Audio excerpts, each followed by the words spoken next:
57번 모평균과 모분산 있을 때 표본 평균 이 표본 평균은 이게 모집단과 표본 집단에 대한 얘기거든요. 그래서 평균 같은 경우는 모집단의 평균이 뮤일 경우에 이걸 뮤라고 하는데 모집단의 평균이 뮤일 경우에 표본 집단의 평균도 뮤라고 합니다. 이게 성질에 대해서. 그래서 모집단이 이만큼 전체의 집단에 대해서 평균이 뮤다라고 하면 요 샘플 표본 집단의 평균도 똑같이 뮤가 된다. 그런 성질이 있고요.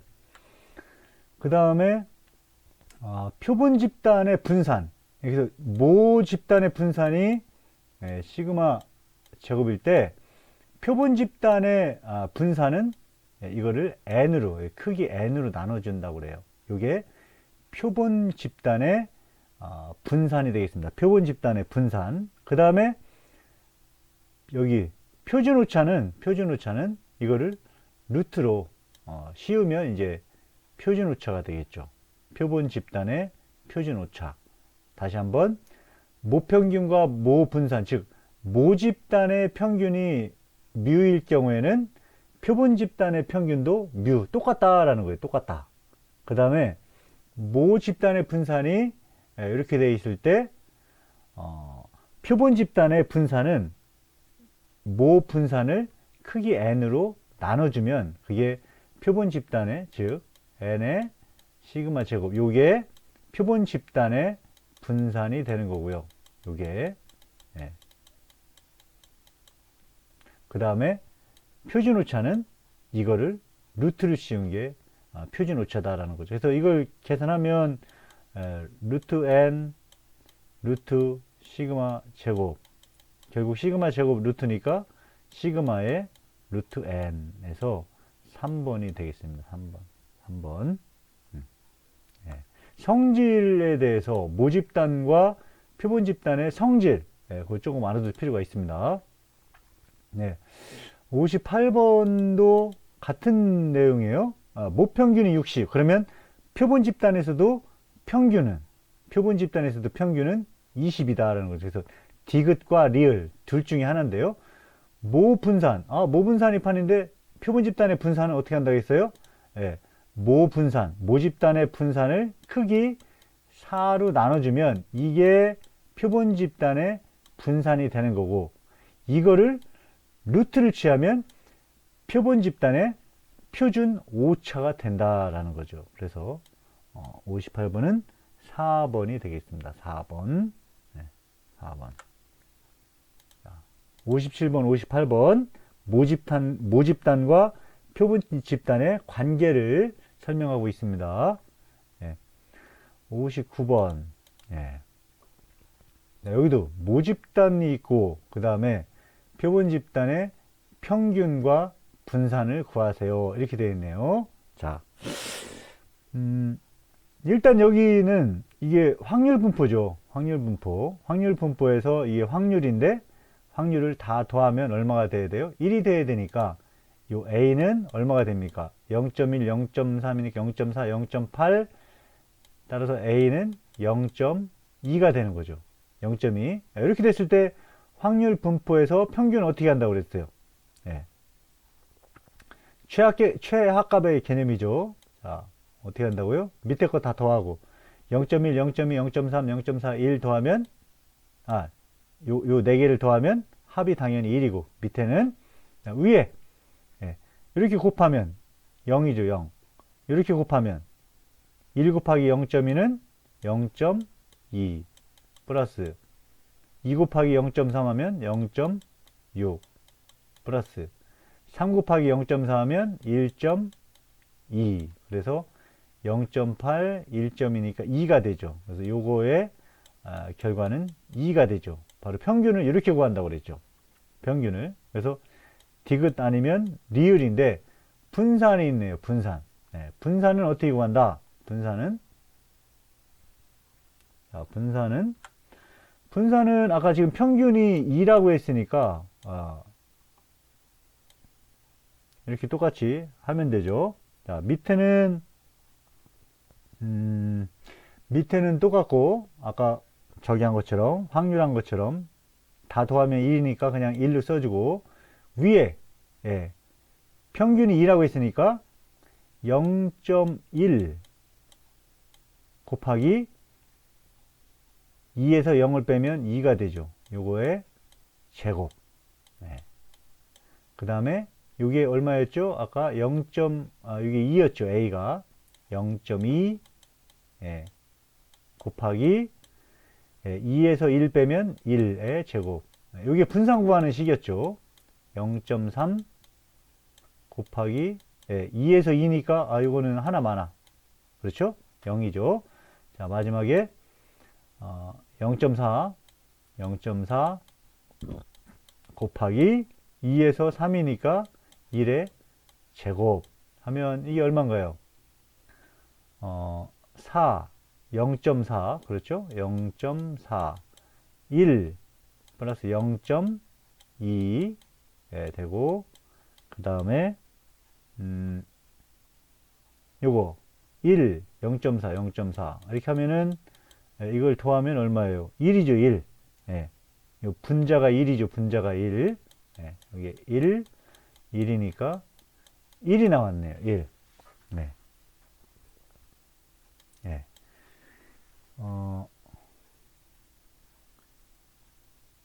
자, 요거 자체의 분산은 분산이 이건데, 표본 집단, 표본 평균의 확률 변수 x, 요거의 의미는, 표본 집단이다. 그렇게 생각을 하면 돼요. 표본 집단. 그래서, 표본 집단의 분산은 어떻게 한다고 했어요? 이렇게 나온 값을 크기가 5니까, 이거로 나눠주면 된다라는 거에서 0.2가 됩니다. 그래서 3번이 되는 거예요. 3번. 자, 정리하면 일단은 A 값을 먼저 해야 되고 이거 다 더해서 1이 나오면 되니까 0.2라는 것을 알고 그 다음에 평균은 곱해서 다 더한 다음에 뭘로 나누냐? 1로 나눈다는 거죠. 1. 왜? 요 1이라는 값은 요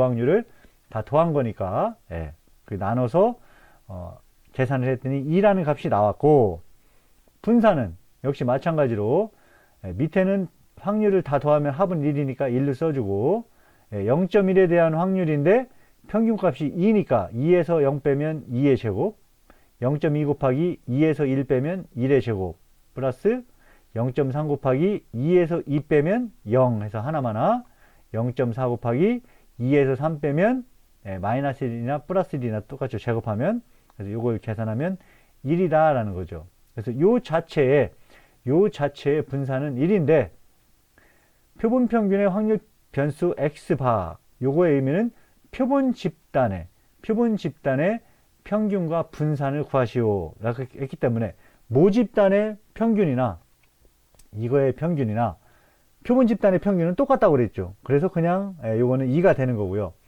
분산은 모 집단에서의 분산이 요게 나왔으니까 표본 집단에서의 분산은 크기가 5니까 이거를 5로 나눠주면 그게 요것에 대한 분산, 즉 표본 집단에 대한 분산값이 되는 거죠. 그래서 0.2에서 3번이 답이 되겠습니다.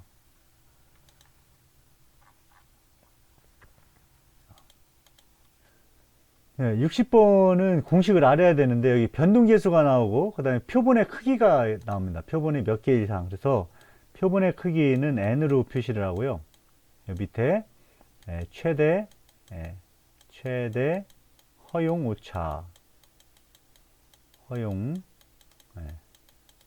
오차의 제곱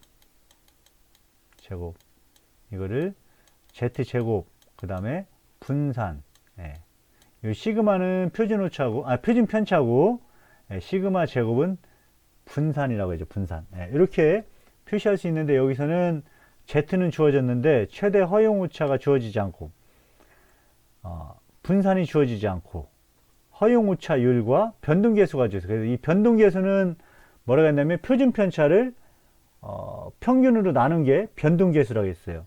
그래서 여기 지금 보면 요 시그마가 표준 편차라고 그랬죠. 시그마 제곱은 분산이고 시그마 자체는 표준 편차라고 그랬어요. 그래서 요거를 한번 다시 써 변동계수를 유도하기 위해서 어떻게 쓸 수 있냐, 이렇게 z의 제곱은 그대로 써주고 시그마를 뭘로 평균으로 나누면 요 자체가 변동계수라고 했어요.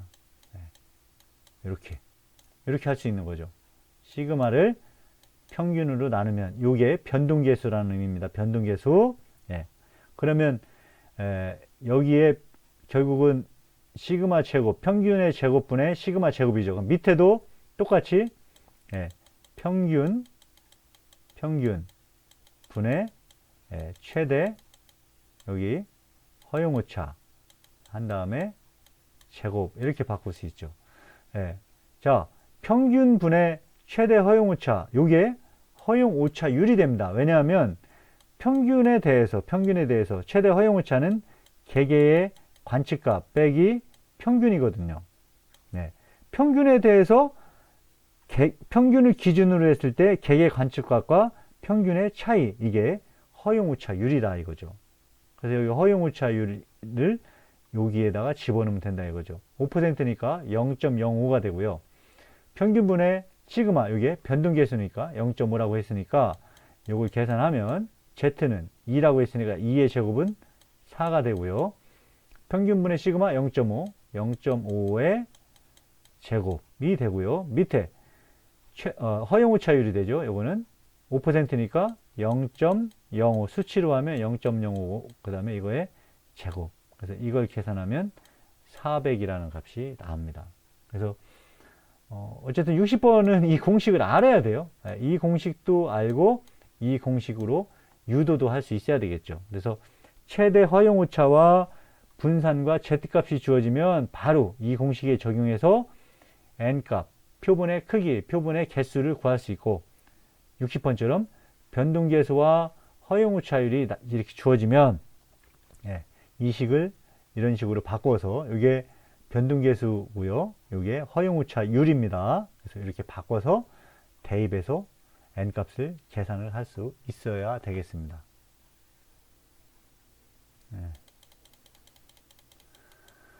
자, 61번 보면 올바르게 서술된 내용을 고르시오.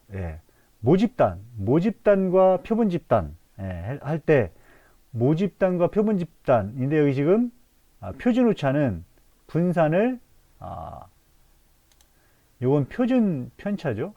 분산을 n으로 나누는데 이거를 루트를 취한 게 표준오차라고 그랬죠. 그래서 이거를 계산하면 루트 n의 시그마가 된다. 그래서 1번은 맞는 내용이고요. 모집단이 정규 분포를 하면 표본 집단은 정규 분포를 한다. 이것도 맞는다고 그래요. 모집단이 정규 분포를 하면 표본 집단은 정규 분포. 그리고 3번 표본의 크기가 클 경우에는 모집단이 정규 분포를 하지 않더라도 표본 집단은 거의 정규 분포에 가깝다. 이렇게 이것도 3번도 맞는다. 그래서 답을 61번에 보면은 답이 4번으로 되어 있습니다. 4번. 자, 다시 한번. 모집단에서 모집단과 표본 집단의 성질 중에서 모집단의 평균은, 모집단에서의 평균은, 그러니까 이게 전체 모든 집단의 평균이 되는 거죠. 모집단. 그래서 이 모집단의 평균을 구했을 때 그 평균은 표본 집단의 평균하고 똑같다라는 거죠. 성질이. 그리고 그 다음에 표준오차는 분산을 크기 n으로 나눈 것을 루트를 취한 게 표본 집단의 표준오차. 자, 안에 있는 요것은 분산이죠. 분산이고 이 분산을 표본 집단의 분산, 모집단의 분산은 그냥 시그마 제곱, 요게 모집단의 분산이고요. 표본 집단의 분산은 요거를 n으로 나눈 게 표본 집단의 분산이고 요거를 루트를 취한 거죠. 이렇게 한 게 표본 집단의 표준오차다라는 거죠. 그렇게 이해를 하고요. 그 다음에 모집단이 정기분포를 할 때는 표본집단도 정기분포를 한다. 그리고 모집단이 정기분포를 하지 않더라도 이 개수, n의 개수가 크면, 표본집단의 개수가 크면 거의 정기분포에 가깝다. 여기서 n 한번 다시 볼까요? 모집단. 이런 거예요, 모집단은. 대한민국의 모집단은 대한민국 전체 인구가 만약 5천만이라면, 5천만 명이라면 이게 모집단이에요. 전체 집단. 5천만 명. 표본집단은 여기서 샘플링을 한 거예요. 일부분에 대한 요게 표본집단입니다. 이 5천만 명을 다 할 수 없기 때문에 일부분에 대한 것을 우리가 계산을 하는 거죠. 요게 표본집단인데 이 표본집단의 크기가 바로 n이다라는 거죠. n. 그래서 이게 충분히 크면 요 표본집단의 분포는 거의 정규 분포에 가깝다. 이렇게 된다는 거죠. 네. 오늘은 하이퍼티지스 예, 발음이 좀 쉽지 않죠. 하이퍼티지스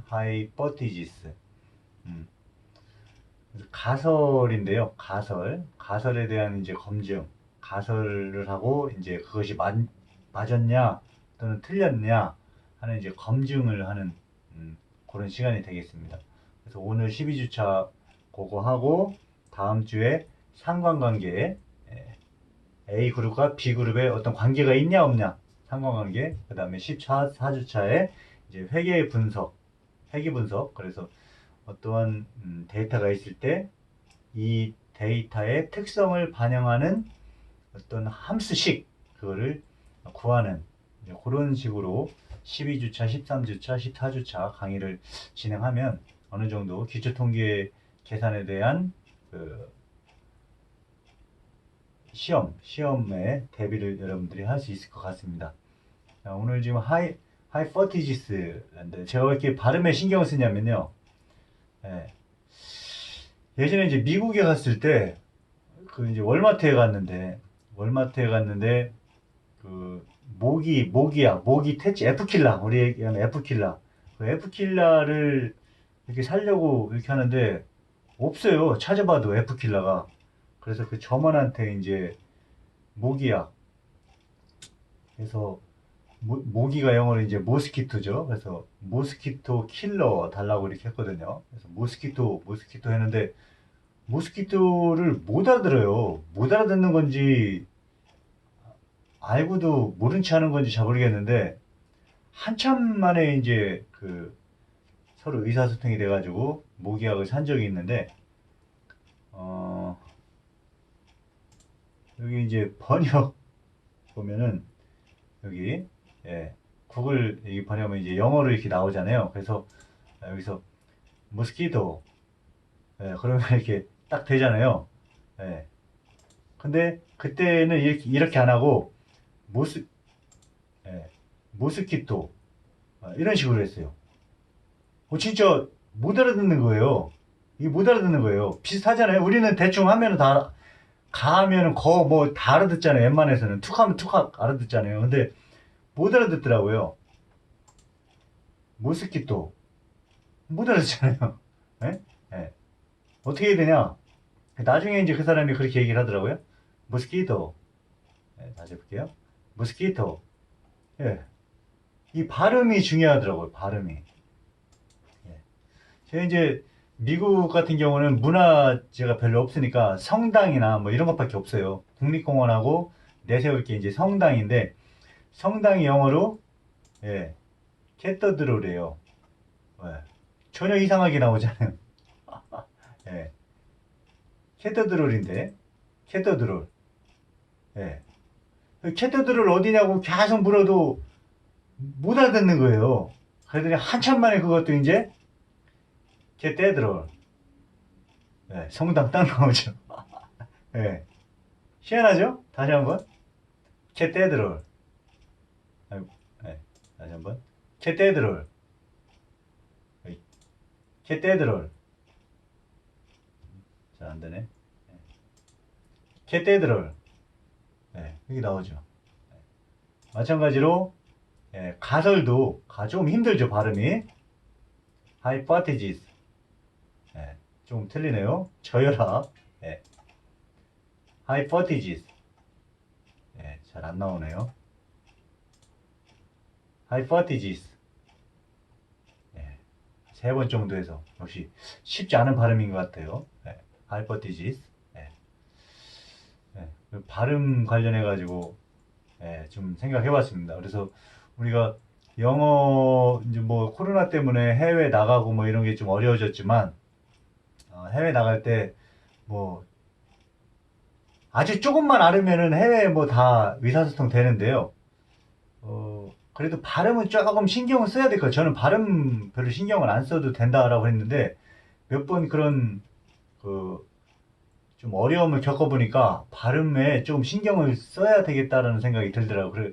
그런 생각이 들어서 이것도 이제 hypothesis, 예, 별로 발음은 좋지 않지만 그래도 비슷하게 하면 mosquito, cathedral, hypothesis 이렇게 비슷하게 하면은 걔네들이 금방 알아듣는 것 같아요. 근데 또박또박 우리말식으로 발음하면은 좀 잘 못 알아듣는 것 같아서 한번 예,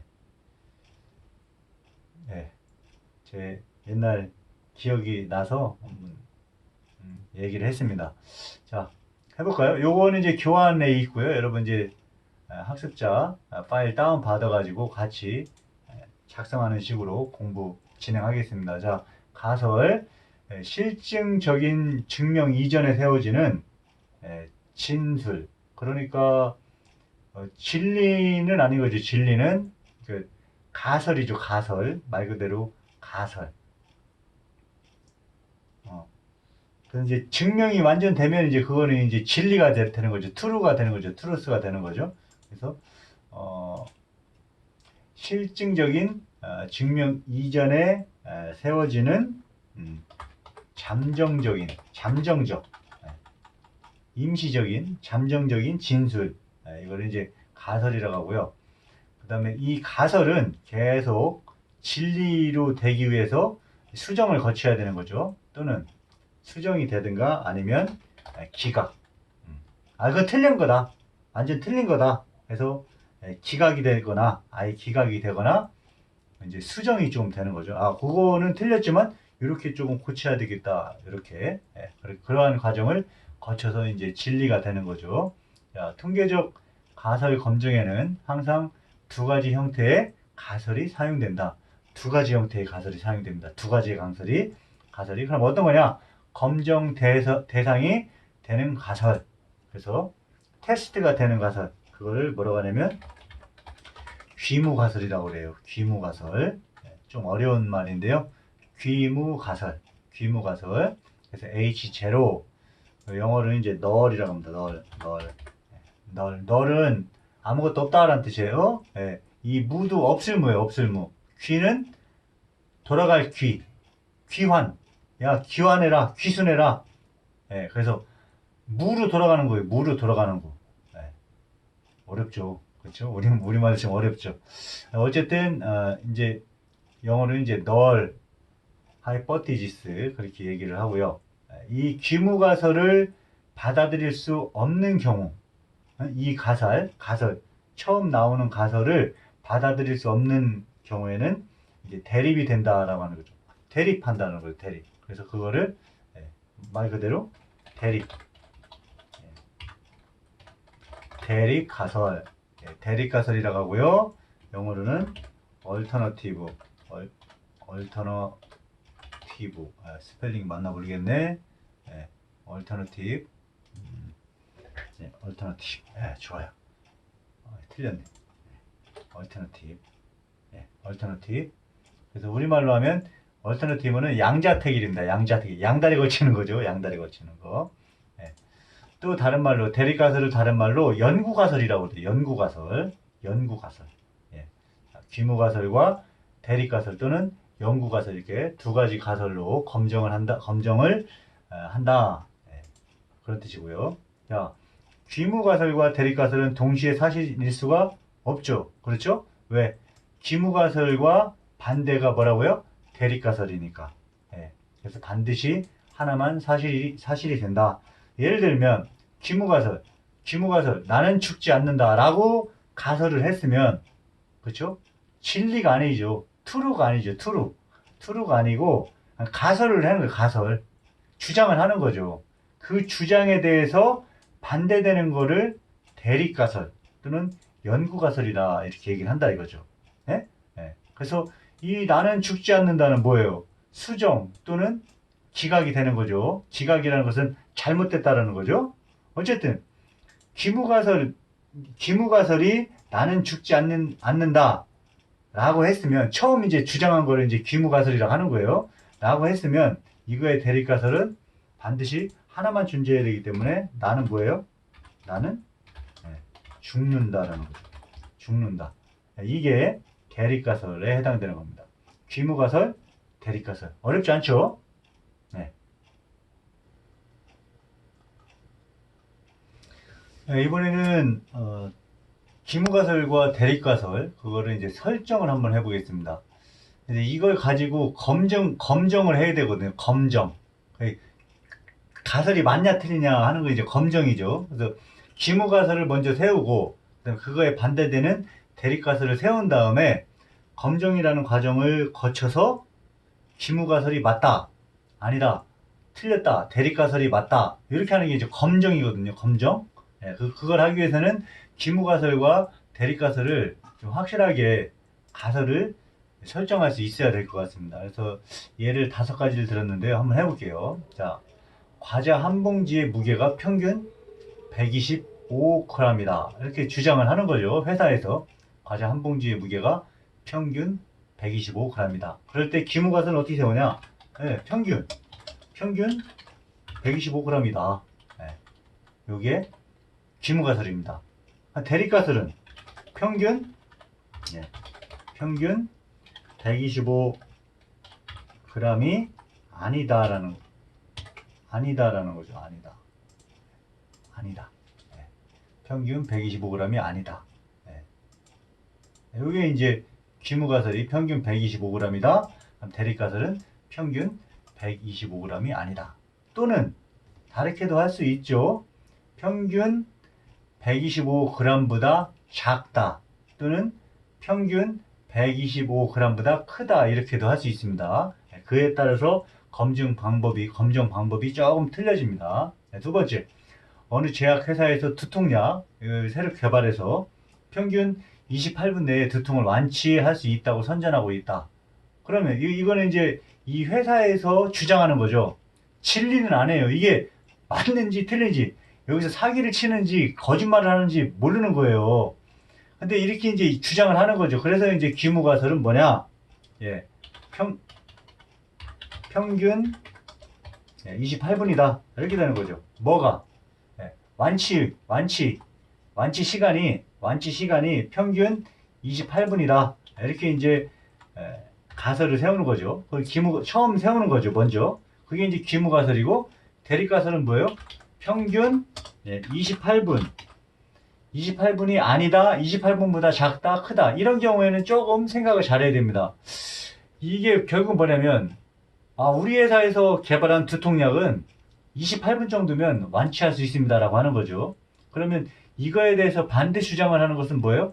상대편, 또 이 제약회사와 라이벌 관계에 있는 다른 회사, 그 회사에서는 뭐라고 반대를 주장을 할 수 있을 것 같아요? 야, 그거는 28분 내에 될 수 없다라는 거죠. 네? 그래서 이거는 물론 28분이 아니다 이렇게도 할 수 있어요. 이렇게도 대립가설을 세울 수 있는데, 또는 어떻게도 세울 수 있냐면 이렇게도 세울 수 있는 거죠. 야, 아니다, 28분 내에 절대로 완치될 수 없다. 그 회사의 두통약은 28분 두통이 이제 완화되는 시간은 28분보다 크다. 이렇게 반대 주장을 내세우는 거죠. 그거를 이제 대립가설이라고 하는 거죠. 그래서 이 경우에는 이건 안 되죠. 평균 28분보다 작다. 이거는 절대 나올 수 없는 거죠. 그죠? 상대 회사를 도와주는 거기 때문에 그 회사 약은 28분보다 적다. 이런 거는 서로 이렇게 싸움이 논쟁이 안 되는 거죠. 그래서 요거는 이제 할 수 없고요.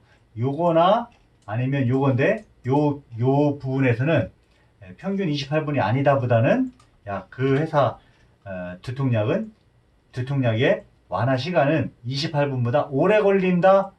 이렇게 가설을 대립을 하는 것이 좀 더 타당하다. 그렇게 얘기를 할 수 있겠습니다.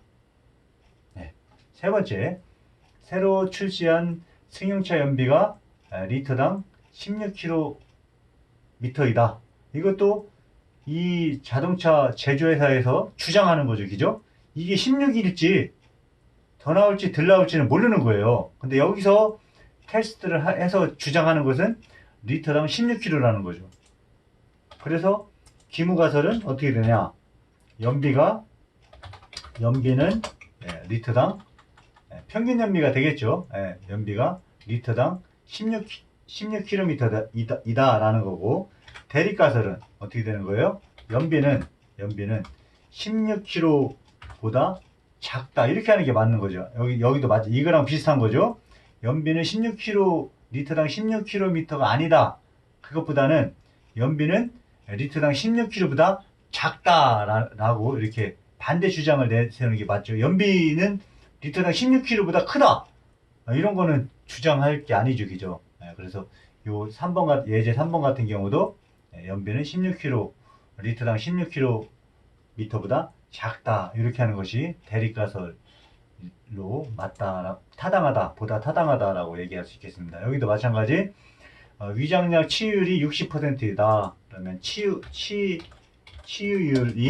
60%다. 이게 귀무가설이 되겠고요. 대립가설은 치유율이 60%가 아니다.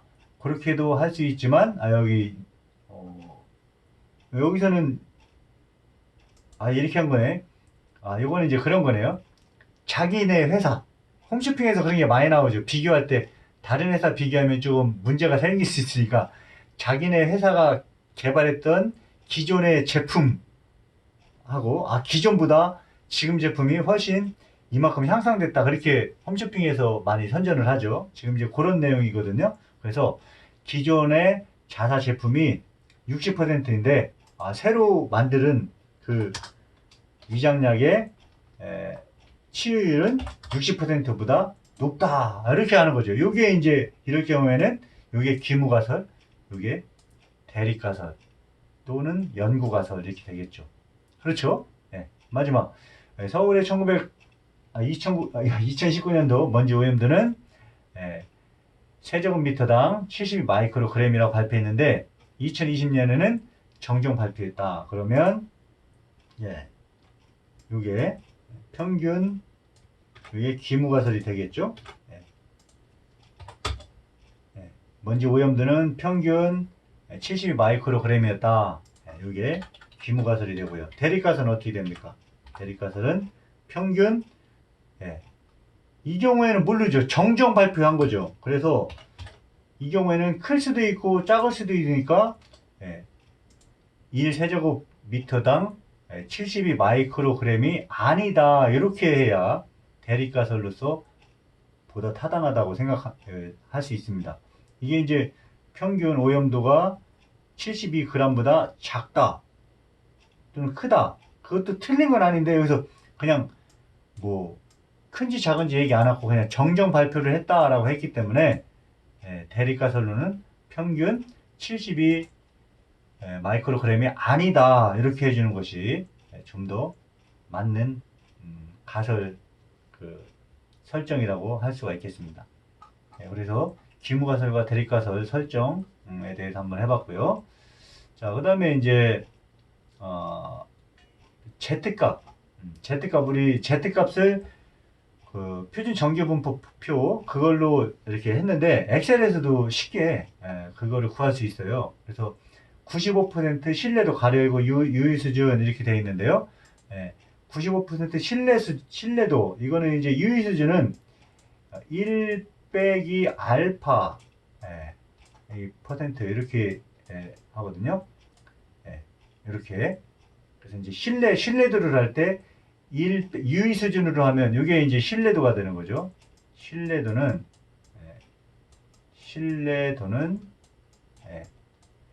1 마이너스 알파. 이때 이 알파가 유의 수준인 거예요. 유의 수준.